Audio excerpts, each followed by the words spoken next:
성경 말씀 신약성경 야고보서 5장입니다. 야고보서 5장 1절에서 6절까지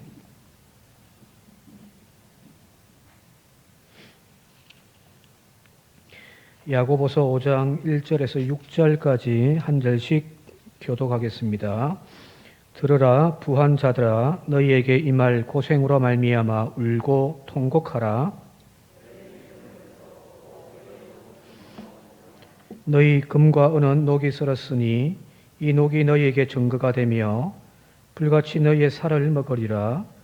너희가 말세에 재물을 쌓았도다.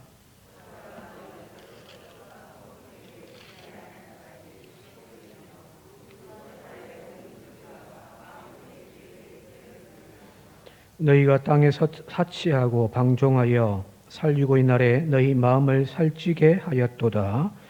너희는 의인을 정죄하고 죽였으나 그는 너희에게 대항하지 아니하였느니라. 아멘.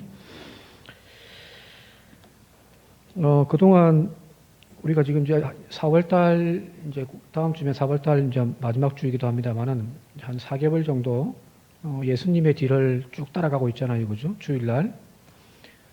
저 개인적으로도 신앙에 참 많은 도움이 된다라고 하는 그 생각 참 많이 가지고 있습니다.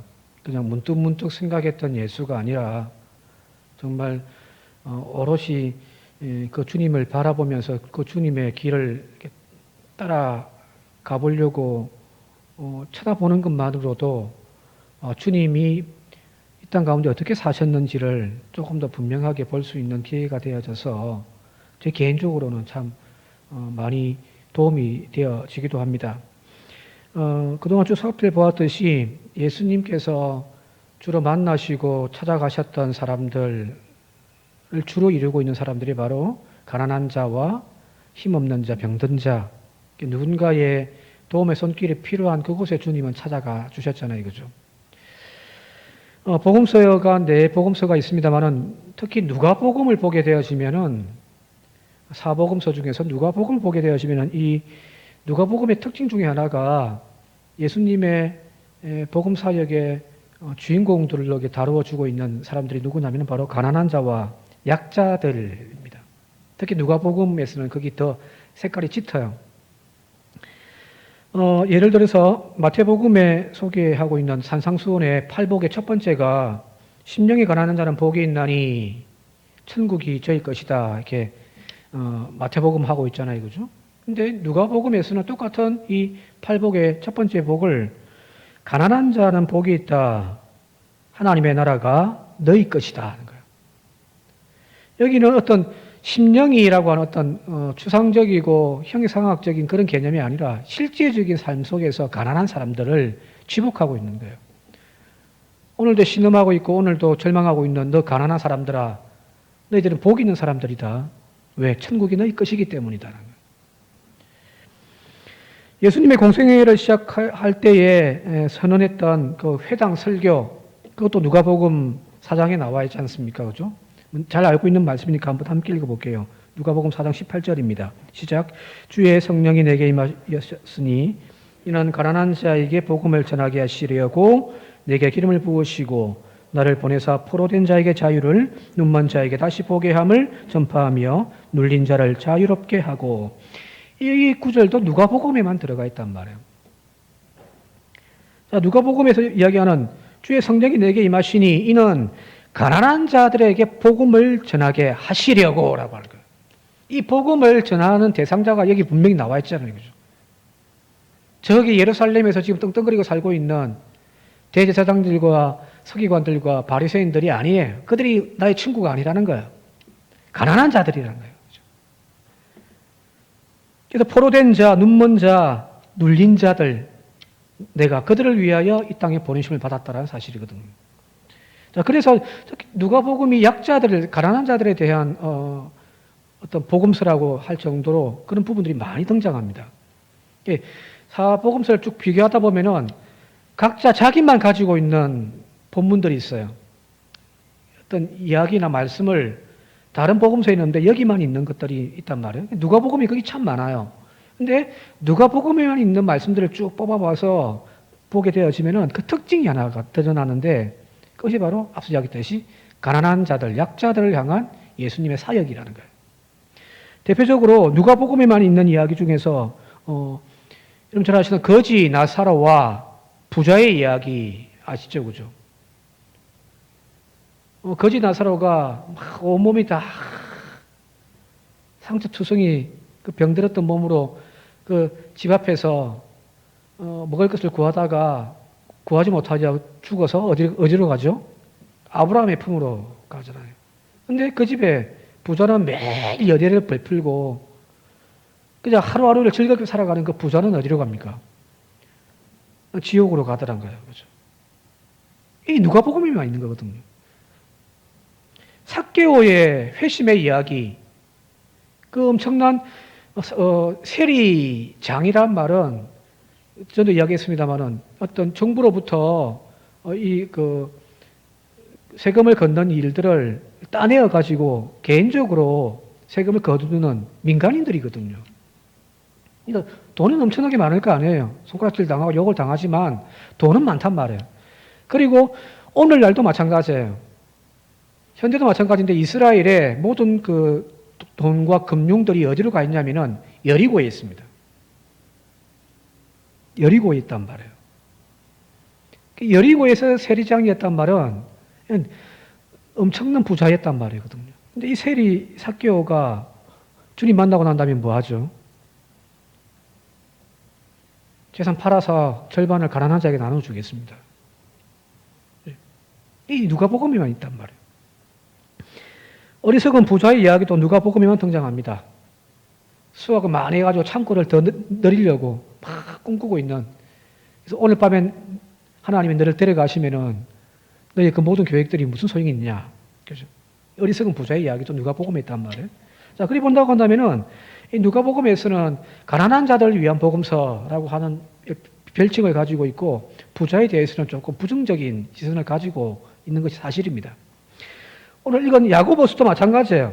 야고보서가 오늘까지 5장밖에 없는데 5장 가운데서도 몇 군데 이 부자들에 대한 경계를 이야기를 하고 있습니다. 한번 한 두 군데만 찾아볼게요. 야고보서 1장 9절에서 11절입니다. 야고보서 1장 9절에서 11절 함께 한번 읽어볼게요. 시작. 낮은 형제는 자기의 높음을 자랑하고 부한 자는 자기의 낮아짐을 자랑할지니 이는 그가 풀의 꽃과 같이 지나감이라.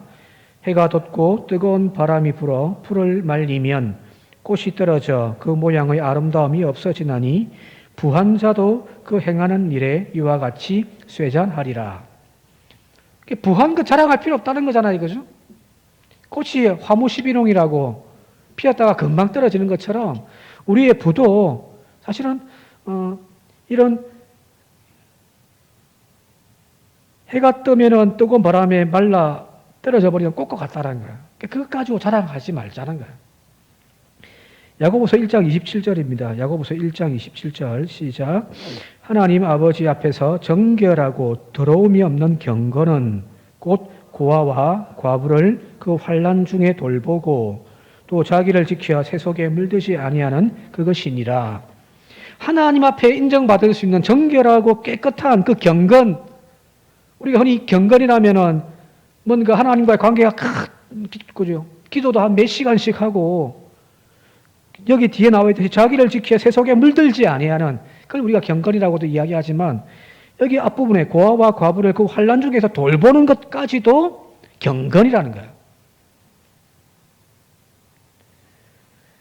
또 뒤에 나오면은 행함이 없는 믿음은 할 때에 그걸 비유적으로 이야기해서 너희 형제 중에 지금 배를 굶고 있는 형제가 있는데 사랑하라, 먹을 것을 주라, 말만 하면 무슨 소용이 있냐. 그런 어떤 이야기들도 보면은 실제적인 그 야고보의 교회의 상황이기도 하더란 거거든. 자, 구약 성경의 율법 정신도 그 공동체 안에서 과부와 나그네와 그 아이들을 향한 배려가 야고보서에도 있더라는 거예요. 그 구약 성경에도 율법의 기본 정신은 약자를 위한 거예요. 왜? 이스라엘 백성들이 애굽의 노예에서 해방되어 진 그들에게 주신 말씀이기 때문에 약자 보호법이 굉장히 강한 것이 구약 성경의 모세 율법입니다. 신약 성경은 이미 우리가 살펴봤듯이 예수님의 사역의 주된 대상자가 바로 이 약자들에 대한 배려와 책임감, 그죠? 그러니까 이런 약자들에 대한 배려와 책임감과 그 연대가 없는 부자들, 그들에게 있어서 주님은 멀어질 수밖에 없단 말이에요. 자, 여기 야고보 사도도 마찬가지고 성경도 마찬가지인 것이 부자에 대하여서 부정하고 거부하는 것은 아니에요. 부유함에 대해서 이것은 제약이다, 이걸 이야기하는 것이 절대 성경은 아니란 말이에요.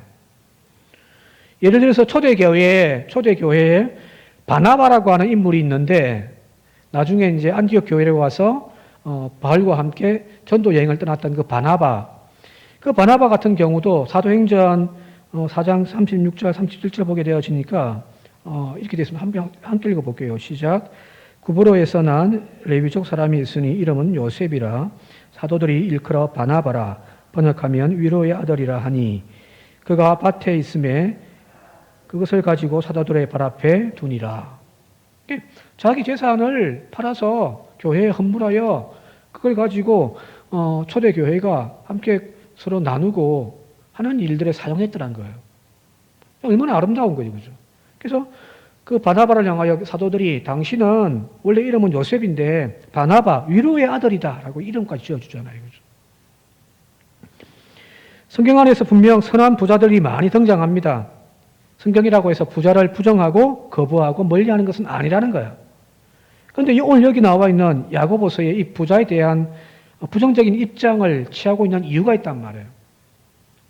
오늘 쭉 읽었습니다만은 부자들에 대해서 어느 정도 좀 거리를 두고 있는 거죠. 부정적으로 보고 있더라는 거예요. 왜 그런가? 아마도 그 야고보의 경험 때문일 거예요. 첫 번째 시간에 야고보서를 적었던 사람이 누군가 4명의 야고보가 나오는데 그 중에 가장 유력한 사람이 예수님의 형제 야고보일 거다라고 아마 성경학자들이 추측을 하는 거예요. 정확하는 알 수도 없으니까. 대부분의 사람들이 이제 야고보의 형제, 예수님의 형제 야고보. 이 야고보가 예루살렘 교회의 수장이란 말이에요. 우리 뭐 베드로를 알고 있지만 베드로에 앞서서 가장 수장이 바로 야고보란 말이에요. 자, 그가 경험했던 예루살렘 교회 공동체에 놀라운 일들이 일어났잖아요. 그죠? 사도행전 2장에 4장에. 말씀 한번 읽어볼게요. 사도행전 2장 44절로 47절까지 함께 읽겠습니다. 시작. 믿는 사람이 다 함께 있어 모든 물건을 서로 통용하고 또 재산과 소유를 팔아 각 사람의 필요를 따라 나누어 주며 날마다 마음을 같이하여 성전에 모이기를 힘쓰고 집에서 떡을 떼며 기쁨과 순전한 마음으로 음식을 먹고 하나님을 찬미하며 또 온 백성에게 칭송을 받으니 주께서 구원받는 사람을 날마다 더하게 하시니라. 초대교회, 원시 초대교회, 예루살렘 교회 성령 임재 이후에 사람들이 너무 기쁜 거예요. 부흥회만 끝나도 그죠? 교회 가고 싶잖아요, 그죠? 성령 임재가 임하고 막 그게 놀라운 부흥의 역사가 일어나니까 교인들이 날마다 성전에 올라가서 기도하고 또 교인들 가정에 모여가지고 그때는 어떤 특별한 교회 공간이 없으니까 믿는 사람들 가정에 모여가지고 서로 막 음식을 나눠 먹고 했단 말이에요. 그러면서 어떤 일이 일어나냐면은 여기 서로의 재산과 소유를 팔아서 각 사람의 필요를 다 나누어 줘요. 네 것 내 것이 없단 말이에요, 그죠? 부유한 사람들은 자신의 재산을 갖다 바치고 바나바 같은 인물이 바로 그런 케이스죠. 자신의 밭을 팔아가지고 교회에 헌물했더니 그걸 가지고 가난한 믿음의 식구들에게 나누어 주고 필요한 대로 또 쓰게 하고 하는 그런 어떤 빈곤한 형제가 있다 할지라도 그 빈곤이 배고픔이 되지 않도록 채워가는 서로가 이렇게 이제 평등해져 가는 그런 놀라운 경험을 야고보는 예루살렘 교회에 수장으로 있을 때 경험했단 말이에요. 이것이 아마 야고보에게 엄청난 목회의 하나의 비전이고 목회 철학이 되어졌을 거예요. 그죠? 이거는 인간이 만들어낼 수 있는 것이 아니거든요. 성령이 임한 그 자리에서 이루어졌던 일들이기 때문에 이 땅에서 경험할 수 없는 천국을 경험했단 말이에요. 그래서 아마 교회에는 이래야 된다라고 하는 자기 나름의 교회 상이 아마 생겼던 모양이에요. 예수님의 복음에 기초하여 세워져가는 교회 공동체는 여러분들 이러해야죠, 그죠? 그죠? 우리가 잘 알고 있는 경주 최씨 부자 너무너무 잘 알고 있으니까 이 경주 최씨 부자의 육훈, 6가지 교훈, 가훈 아마 이름 다 아마 아실 겁니다. 과거를 보되 진사 이상 뱃을 하지 마라. 권력에 욕심 내지 마라. 망한다. 두 번째, 만석 이상의 재산은 사회에 환원해라. 더 가지려고 하지 마라. 흉년 때에 땅을 늘리지 마라. 흉년이 들면은 다들 자기 땅을 담보로 맡겨가지고 먹을 것을 이제 얻어가잖아, 이거죠. 그러다 보면 이제 다 땅이 넘어가 버리는 거죠. 그 짓거리 하지 말라는 거잖아요. 왜? 그 땅은 그 사람이 먹고 살 생계의 수단이니까요. 과객을 후하게 대접하라. 그리고 주변 백리 안에 굶어 죽는 사람이 없게 하라. 이제 대문 앞에다가 쌀독을 놔두고 필요한 사람들 가져가게 하는 거잖아요. 또 시집 온 며느리는 6년간 무명옷을 입혀라. 금소하게 살아라. 부자라고 막 꾸미고 막 사치 부리지 말고 오히려 금소하게 시집 온 며느리는 3년 동안 무명옷을 입으라는 거잖아요. 이게 최씨 부자의 집안의 가훈이잖아요. 자, 이 기준을 가지고 오늘 말씀을 한번 들어가서 한번 볼게요. 2절입니다. 왜 야고보가 지금 부자들을 향하여 경고를 하고 있는지 2절 말씀입니다. 시작. 너희 재물은 썩었고 너희 옷은 좀 먹었으며 너희 금과 은은 녹이 썰었으니. 무슨 말일까요? 재물은 썩었고 옷에는 좀이 먹었고 금과 은은 녹이 썰었단 말이에요. 이 표현은 무슨 표현일까요? 자, 그 많은 재물들을 다 사용하지도 못한 채 창고에 썩어가도록 지금 보관하고 있는 거예요. 지금 막 재물이, 곡식들이 창고 안에서 다 사용하지 못하여 막 썩어 들어가는 거예요. 농안에 옷이 막 명품들이 쫙 차려져 있는데 제대로 입지 않고 막 1년, 2년 그냥 보관만 하고 있는데 그게 좀이 생겨버리는 거예요. 금과 은을 유통되어야 하는 것이 돈인데, 그죠? 돌고 도는 게 돈이잖아요. 근데 자기 금과 은에 막 쌓아두고 있으니 그 금과 은조차도 여기 녹이 썰을 정도로 쌓아두고 있더라는 거예요. 자, 여러분, 가뭄이 들고 기근이 들 때, 혹은 요즘처럼 어떤, 전염병이 돈다든지 해가지고 위기 때, 그래도 부자들은 살잖아요. 힘든 건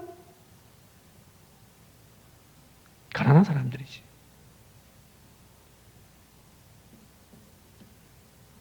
지금 여기 소개되어져 있는 사람들은 지금 뭐 하냐면은 매점 매석을 하고 있는 거예요.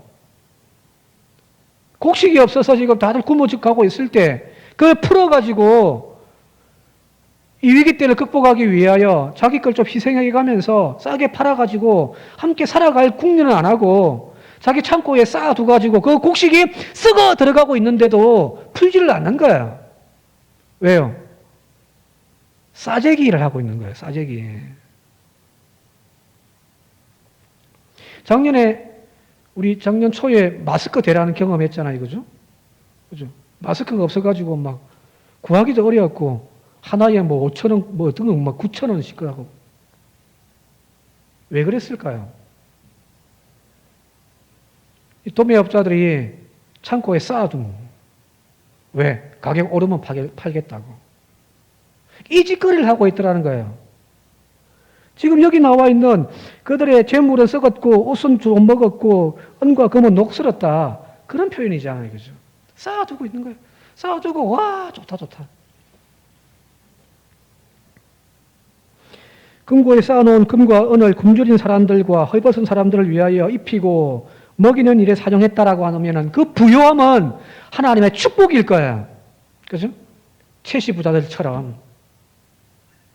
그런데 여기 지금 야고보가 경고하고 있고 꾸지람하고 있는 이 부자들의 모습은 그냥 자기 창고에 쌓아만 놓고만 있는 거예요. 계속해서 8절 말씀 한번 읽어볼게요. 4절 말씀, 4절 시작. 보라, 너희 밭에서 추수한 품꾼에게 주지 아니한 싹이 소리 지르며 그 추수한 자의 우는 소리가 만군의 주의 귀에 들렸느니라. 오늘 아침에도 뭐 품꾼에 대한 이야기, 포도원 품꾼에 대한 이야기 했습니다만은 하나님의 의로움은 그거잖아요. 그냥 그 사람이 오늘 하루 굶지 않도록 1시간밖에 일하지 않지만 다 불러 모아가지고 그들에게 한 데나리온씩을 주는 것이 하나님의 의 아닙니까? 근데 여기는 보니까 이런 실컷 시켜놓고서 그 품꾼의 싹을 주지를 않는 거예요. 악덕 기업이죠, 그죠?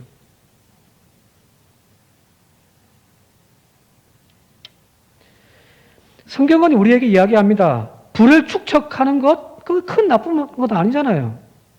내가 돈 싫다고 막 돈 갖다 버리는 것도 아니고, 그죠? 굴려 들어오는 돈을 어떻게 우리가 거절할 필요가 뭐 있어요? 하나님이 부으시는 축복이라면 여러분들 돈벼락 맞으시기 바랍니다.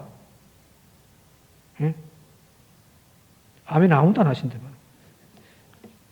어제 사이모가 돈박스게 좀 안고 싶다 그러기에 주희한테 제가 부탁을 했습니다. 주희야, 요 뒤에 다이소 생겼으니까 거기 가서 돈박스 하나 사오느라고. 그게 나빠요, 그죠? 부자 되는 것이. 오해하지 않기를 바랍니다. 부자 되는 것이 나쁜 것은 아니란 말이에요. 근데 여기 나와 있는 것처럼 매점매석하고 자기 부를 축적하기 위하여 남의 월급까지 떼먹는 이런 악덕 같은 그런 수단으로 부자 되지 말라는 거예요. 부정한 수단으로 모은 그 부는 분명합니다. 그건 죄입니다. 5절 말씀 한번 같이 읽도록 할게요. 5절 시작. 너희가 땅에서 사치하고 방종하여 살육의 날에 너희 마음을 살찌게 하였도다. 다 힘들고 어렵고 살육의 날, 전쟁의 날 다 죽어가고 있는 그 상황에 나는 사치를 하고 있는 거예요. 마음을 살찌했단 말이 그런 부분이잖아요. 자기 혼자 만족하고 있는 거예요. 막. 지금 저들은 아파하고 신음하고 있는데 자기는 맛있는 음식에 호화주택에 거주하면서 우아하고 값비싼 보석과 의복을 입고서 자기 혼자 취해 있는 거예요. 그런 부자를 지금 성경은 부정하다라고 이야기를 하고 있는 거거든요. 자, 오늘날 표현으로 이야기하자면은 값비싼 명품의 옷들이 잘 입지도 않으면서 명품이라고 옷걸이에 쫙 걸려있고 아들도 딸도 아들도 아버지도 부인도 전부 고급차 외제차를 팍 타고 다니고 20대 젊은 내 아들 놈은 스포츠카 그 몇 억짜리를 팍 끌고 다닌다. 그러면서 사회적 책임에 대해서는 인색한 그런 부자들의 이야기입니다. 적어도 이런 사치와 이런 탐욕은 이런 부유함이 아니라는 거거든요. 따라서 여러분들 이런 부유함에 대해서 우리가 부러워하지도 말고 다시 말씀드릴게요. 그런 부유함에 대해서 부러워하지도 맙시다. 그걸 아름답다라고 여길 것이 아니라 오히려 수치로 여기고 부끄러움으로 여길 줄 아는 그런 지혜가 저와 여러분들 가운데 있기를 바랍니다. 우리가 진짜 따라가고 싶은 부자는 최씨 부자 같은 사람이고 성경에 나와 있는 바나바 같은 사람이지. 사회적 책임을 다하지 못하는 자기들끼리만 썩어 문드러지고 있는 쌓아놓고 있는 그 부유함을 자랑하는 그런 부유함은 아니라는 거거든요. 자, 이건 개인의 문제만이 아닙니다. 교회도 마찬가지예요. 그죠? 교회도 마찬가지입니다. 교회가 화려해져 갈수록 교회 첨탑이 점점 높아져 갈수록 여러분 교회는 타락하게 되어 있습니다. 중세교회 유럽 여행 가보시면 아시겠지만 교회가 얼마나 커요? 얼마나 화려해요?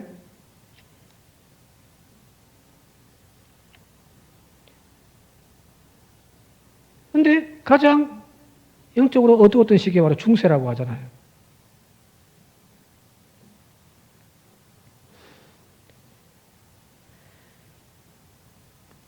다시 한 번 더 말씀드립니다만 부자를 정죄하고 부자 되기를 멀리하라는 이야기가 아닙니다.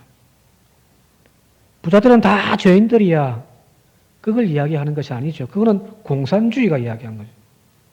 막스가 이야기했던 프롤레타리아 계급들은 다 이렇게 부르주아 계급들을 부정하고 뒤엎어 버려야 된다라고 하는 그런 이야기를 성경을 하고 있는 것은 아니거든요. 하나님이 우리에게 부어주신 그 책임감을 다하는 그런 참된 부자가 되어지는 저와 여러분들이 되시길 바랍니다. 그래서 여러분들 기도했으면 좋겠습니다. 아니, 저 부자 되게 해달라고.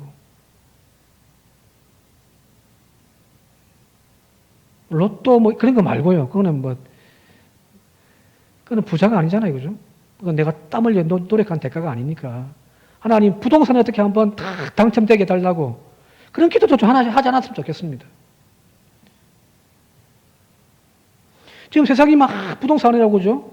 한번 그 분양금만 따면은 피가 2억이니 3억이니 서울 쪽은 그런 이야기를 하는데 그렇게 세상이 미쳐가지고 달려가고 있는데 교인들도 거기에 휩쓸려가지고 같이 지금 하고 있단 말이에요. 당첨되면 분양권이 그래서 2억이건 3억이건 티가 생겨가지고 그걸 하나님의 축복이라고 이야기하는 것 자체가 우습지 않단 말이에요. 그죠? 그런 이상한 부 말고 정말 땀 흘려 애써서 이루어 놓은 그 성과를 내 안에 가두어 주는 것이 아니라 흘려보내는 하나님의 축복의 참된 통로가 되어줄 수 있길 바랍니다. 지난 고난주간 특별 새벽 기도회 때 마지막 날 잠시 소개도 했습니다만은 다시 한 번 더 좀 소개할까 합니다. 정학진 목사님의 축복과 사명 사이라고 하는 시. 한번 우리 함께 한번 읽어볼게요. 지난번에는 그냥 부분적으로 했는데 오늘 그냥 다 전체 한번 같이 한번 읽어보겠습니다. 읽겠습니다. 시작. 모야 병을 앓고 있는 15세 소녀의 투병기를 지켜보다가 울었다. 문득 건강한 것은 축복이 아니라 거룩한 부담이다. 사명임을 깨닫는다. 곰팡이 냄새나는 지하교회, 서너 명 교인이 전부인 새빵교회에서 월세 내는 날을 두려워하는 미자립 교회가 존재하는 한 더 이상 예쁘고 큰 건물은 축복이 아니다. 부담이다. 사명이다. 뼈까지 달라붙은 새꼬챙이 같은 마른 몸을 하고 목마른 눈초리로 쳐다보는 아프리카 검은 대륙의 저 어린 것들이 있는 한 하루 세 끼 따박따박 먹는 것은 더 이상 복이 아니다. 부끄러운 일이다. 잘 먹게 해 주셔서 감사하다고 기도할 일이 아니다. 잘 먹게 되어 죄송하다고 우리만 잘 먹는 게 못내 죄송하다고 내가 가진 것을 나눌 수 있는 용기 달라고 기도해야 한다. 사랑하는 이를 앓고 가슴 아파 울고 있는 교우가 있는 한 더 이상 내 자식이 건강하고 자라게 해 복이 아니다. 남들보다 앞서고 칭찬거리가 많은 게 자랑이 아니다. 입 다물고 겸손하게 그분의 은혜를 기억해야 한다. 그 부유함이 내 자랑이 아니란 말이에요. 우리 교회가 커지고 부유해지고 그걸 축복이라고 이야기해서는 안 되는 거죠. 축복은 흘러가는 거거든. 아브라함 불렀던 하나님은 축복의 통로가 되게 해주겠다고 했지 너 부자 되게 해주겠다라고 부르지는 않았단 말이에요. 자, 하나님 부유하게 해주세요. 하나님 건강하게 해주세요. 그런 기도를 하지 말라는 이야기가 아닙니다. 하십시오. 하시되 그 기도가 좀 달라졌으면 좋겠습니다. 하나님 부유하게 해주십시오. 그래서 우리의 이웃의 아픔과 신음을 위하여 축복의 통로가 되게 해주십시오. 하나님 우리 교회 부흥되어져 앉을 자리 쓸 자리 없도록 채워주십시오. 그렇죠? 그렇게 기도하는 것으로 끝나는 게 아니라 그를 통하여 주변에 힘들고 어려운 교회들 섬기는 선한 영향력을 발휘하는 교회가 되게 해 주십시오. 라고 기도하면서 그 부유함을 제대로 사용하는 저와 이름이 되어줄 수 있길 바랍니다. 마지막 마가복음 20장 함께 읽고 마치도록 할게요. 마태복음 6장 20절입니다. 시작. 오직 너희를 위하여 보물을 하늘에 쌓아두라. 거기는 좀이나 동록이 해하지 못하며 도둑이 구멍을 뚫지도 못하고 도둑질도 못하느니라. 오늘 야고보서 본문에 나와 있는 금도 은도 녹슬어버리고 옷도 좀 먹어버리고 그 재물들은 썩어버리는 그 창고에 쌓아놓음이 아니라 우리의 보물을 하늘에 쌓아두는 저와 여러분들 되시기를 주님의 이름으로 축복드립니다.